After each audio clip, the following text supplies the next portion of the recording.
Assalamualaikum warahmatullahi wabarakatuh. Sebelumnya izin memperkenalkan diri. Saya Alvina Dewi, NIM 200-275. Di sini saya akan membuat tugas tentang kegiatan hulu hilir minyak dan gas dengan dosen pengampu Bapak Winarto, mata kuliah pengantar operasional minyak dan gas. Baik, di sini ada proses hulu hilir. Di proses hulu itu ada eksplorasi, pengembangan, dan produksi, sedangkan di hilir itu ada ekspor dan produksi. Baik, di sini ada contoh undang-undang yang mengatur. Yang pertama itu ada pasal 5 ayat 1 Undang-Undang 22 garis miring 2001 tentang kegiatan usaha minyak gas bumi terdiri atas kegiatan usaha hulu yang mencakup kegiatan eksplorasi dan eksploitasi. Yang kedua itu ada Undang-Undang Republik Indonesia Nomor 22 Tahun 2001 tentang minyak dan gas bumi.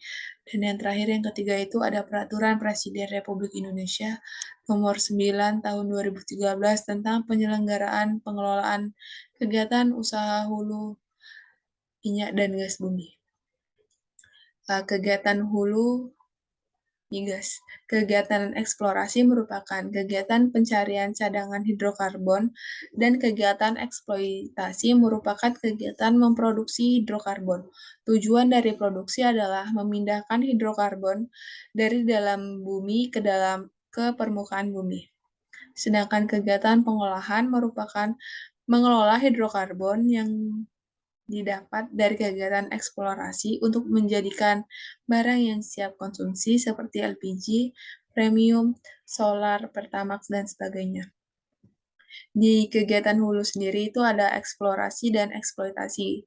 Di eksplorasi itu ada survei, pemboran, studi GNG, sedangkan di eksploitasi itu ada pemboran, stimulasi, OOR, dan maintenance.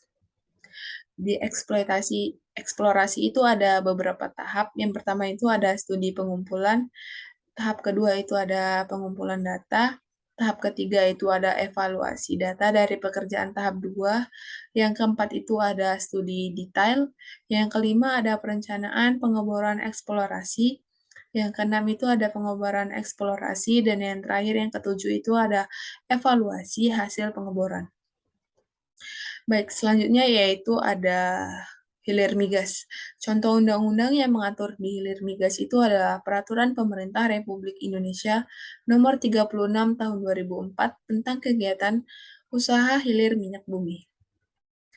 Baik, di kegiatan hilir sendiri itu ada 4 tahapan, yaitu ada pengolahan, pengangkutan, penyimpanan, dan niaga. Minyak bumi atau crude oil adalah senyawa hidrokarbon dari C1 sampai C yang tak terhingga yang dapat diolah untuk bahan bakar minyak. Pengolahan ini dimaksud agar minyak bumi dan gas bumi menjadi BBM maupun non-BBM agar memenuhi persyaratan yang telah ditentukan baik sebagai bahan bakar, bahan petrokimia, maupun bahan lainnya. Nah, di pengolahan sendiri itu ada 5 proses. Yang pertama ada proses deatilasi, yang kedua ada proses cracking, yang ketiga ada reforming, yang keempat polimerasi, dan yang terakhir itu ada blending. Yang pertama itu proses deatilasi. Deatilasi merupakan proses pemisahan fraksi-fraksi yang terdapat di minyak bumi, di mana pemisahan fraksi tersebut berdasarkan pada perbedaan titik didih. Yang kedua itu ada cracking. Proses cracking merupakan proses pengolahan minyak bumi yang memiliki tujuan untuk menguraikan molekul-molekul besar senyawa hidrokarbon menjadi molekul hidrokarbon yang memiliki ukuran lebih kecil. Proses cracking ini bisa disebut juga dengan proses refinery.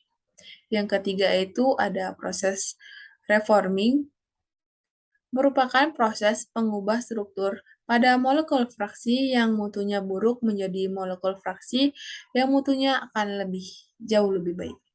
Yang keempat itu ada proses polimerasi, yaitu penggabungan antara molekul-molekul kecil menjadi molekul yang lebih besar dalam sebuah fraksi sehingga mutu dari produk akhir menjadi meningkat. Yang kelima itu ada proses blending, yaitu salah satu bahan aktif Yang digunakan adalah TEL atau tetraethylite.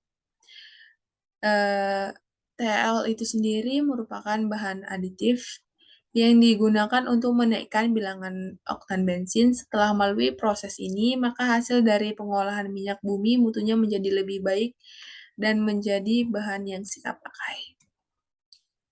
Selanjutnya itu ada transportasi.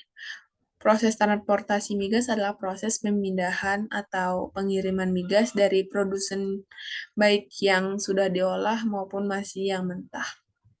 Di transportasi itu sendiri bisa melalui kapal tanker, kereta, truk, dan bisa menggunakan flow line. Ini bisa 2 jalur, jalur darat, jalur laut. Selanjutnya yaitu penyimpanan. Yang pertama itu penyimpanan minyak bumi. Kalau misal di darat itu bisa menggunakan tangki darat, kalau misal di laut bisa menggunakan floating storage. Yang kedua itu ada penyimpanan bahan bakar. Itu darat menggunakan tangki darat, yang laut menggunakan floating storage.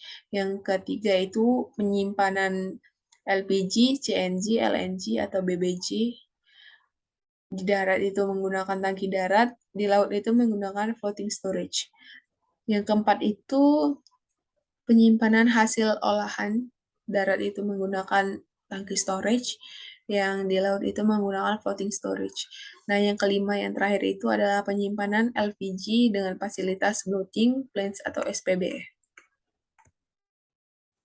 Selanjutnya itu ada penyimpanan minyak dan gas. Ini adalah niaga. Nah, niaga itu sendiri dibagi menjadi dua, yaitu niaga umum dan niaga terbatas. Niaga umum yaitu kegiatan pembelian, penjualan, ekspor, dan impor BBM atau bahan bakar, hasil dari olahan skala besar yang menguasai atau memiliki fasilitas, sarana niaga, dan berhak menyalurkan kepada semua pengguna akhir dengan menggunakan merek tertentu. Niaga terbatas adalah usaha penjualan produk-produk niaga migas. Hal ini adalah minyak bumi, BBM, bahan bakar, gas bumi, atau LPG. Badan usaha yang memiliki izin usaha niaga dapat melakukan kegiatan pengangkutan atau penyimpanan sebagai penunjang usaha niaga sepanjang tidak adanya transaksi atau usaha pada rangkaian kegiatan niaga. Terima kasih, mungkin itu saja yang dapat saya presentasikan. Kurang dan lebihnya mohon maaf. Saya akhiri. Wassalamualaikum warahmatullahi wabarakatuh.